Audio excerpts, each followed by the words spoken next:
Now, as you can probably tell, today is going to be a bit of a lazy day for me. My hair has been shoved up on top of my head. I'm in one of my favourite comfy jumpers. And honestly, I'm going to be spending the day probably sitting downstairs and binge watching some Netflix while eating some cold pizza and just having a lovely time. But I thought before I get on and do that, let's try and do something a bit more productive. So as I'm going to have a Netflix day today, I thought I would recommend to you some of my personal favourite things to watch on Netflix. Now, I have a broad spectrum of things that I watch on Netflix, but my favourite things usually to watch are period dramas, documentaries and binge-worthy series. So I'm going to recommend some of these today to you. So I hope you enjoy this video. So first of all, I want to talk about period dramas. Now, I've narrowed it down to 4 in total. So my first recommendation for my period drama category is my all-time favourite series. I think I've watched it like 3 times. And let's be honest, while we're in isolation, I'm going to watch it a 4th. But I absolutely love it, is Reign. Now, Reign is a fantasy period drama that spanned over 4 seasons. It stars Adelaide Kane, who plays Mary Queen of Scots, and the series follows her life where she travels to French court to marry Prince Francis, but Queen Catherine will stop at nothing to prevent their marriage. However, all is not what it seems inside the castle walls. I can't explain to you my love for this series. Mary does, unfortunately, in seasons 1 to 4, experience a lot of challenges from political to personal, and it's all wrapped up in a lot of heartbreak.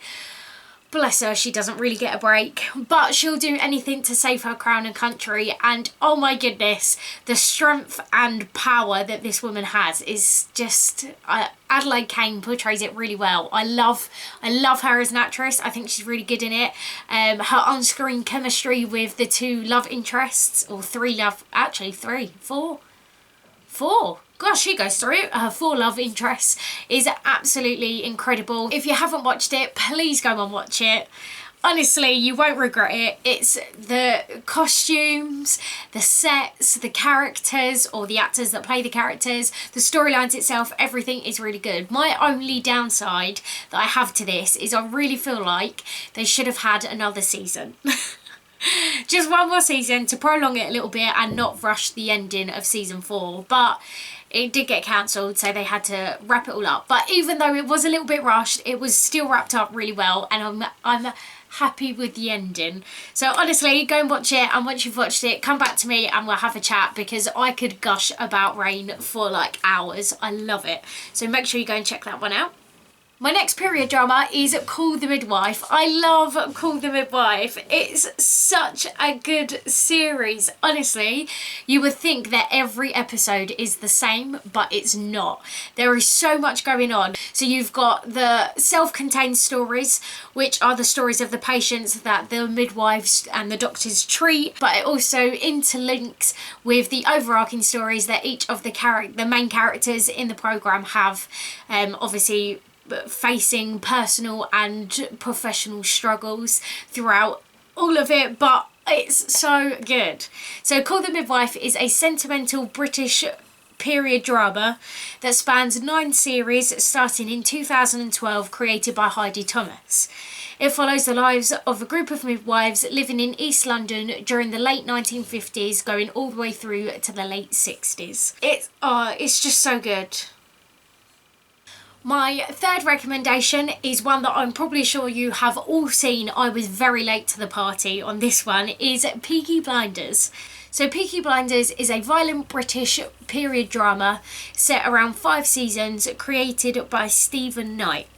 It follows the lives of an epic gangster family living in the 20s in Birmingham, known as the Shelbys, and their fight to build their own empire. I loved it, and I've got to say, I'm a little bit in love with Thomas Shelby. My 4th and final recommendation for period dramas is The Crown. The Crown is 3 seasons, although there is a 4th season coming out, that takes you back in time and behind the closed doors of Buckingham Palace, exploring the life of Queen Elizabeth II. I think at the moment Olivia Colman is doing an absolutely fantastic job with representing our queen at the moment.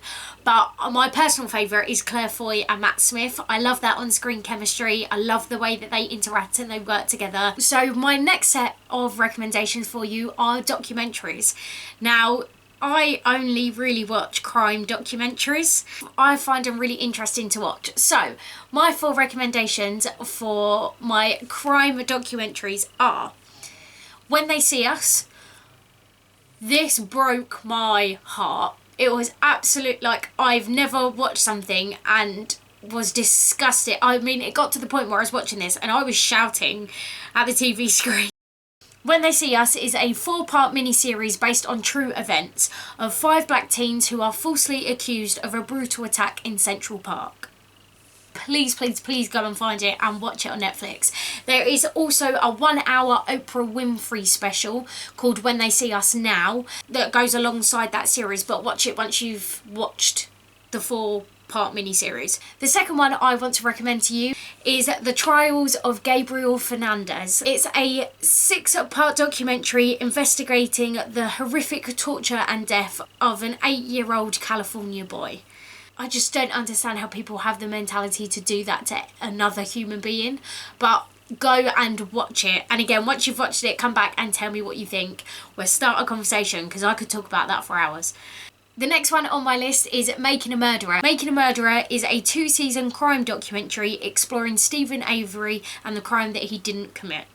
I just don't understand America, like their justice system and all these things that are put in place to protect people that actually fail them, and it's so corrupt and oh my goodness. So if you haven't seen Making a Murderer, watch that. And my last one on my list for crime documentaries is Abducted in Plain Sight. And it's the most frustrating thing I've ever watched. Like, I just remember sitting there and going, how? And why? So, Abducted in Plain Sight is a 1-hour 30 crime documentary about a family who falls prey to the charms of their neighbour who abducts their daughter, not once, but twice. So if you fancy a documentary that is going to get your blood boiling and get you in a conversation, then make sure you check out one of those 4 crime documentaries that I've just listed. Honestly, they are really good. Okay, so the last one I want to talk about is binge-worthy series. Now, I've watched a lot of series over Netflix. Some of them aren't even on Netflix anymore. I watched them that long ago. But my ones to recommend to you I've watched recently, and they are Spinning Out is based on a figure skater's struggle to keep her love life, her family life and her mental health together while going for gold. And it did not disappoint, but I don't think it's been renewed for another series, which makes me really sad. My next recommendation would be Somewhere Between. Now, I only found this on an off chance of flicking through once I'd finished Spinning Out.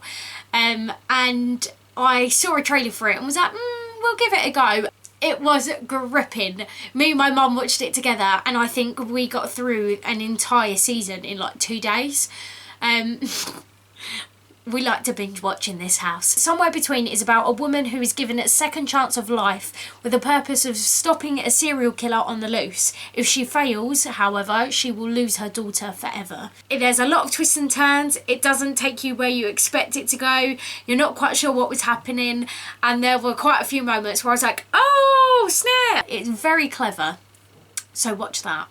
So the last ones I'm going to list, I'm not really going to give an overview on because you've probably watched them before. These series, The Vampire Diaries, the originals, Teen Wolf and Shadowhunters have got everything in it. They've got drama, they've got action, they've got love. They're based around vampires, werewolves, hybrids, witches, and some other mythical creatures.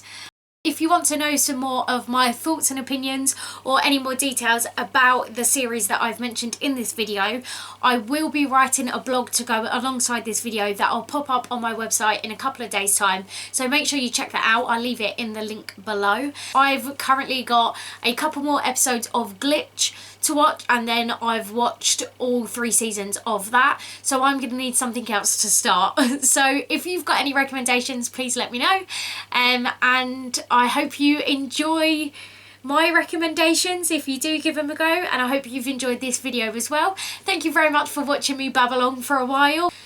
I hope it wasn't too long and too boring. And I shall see you tomorrow for another video, I guess. So now it's time for me to go and get some snacks and settle down with Netflix. See you soon. Bye.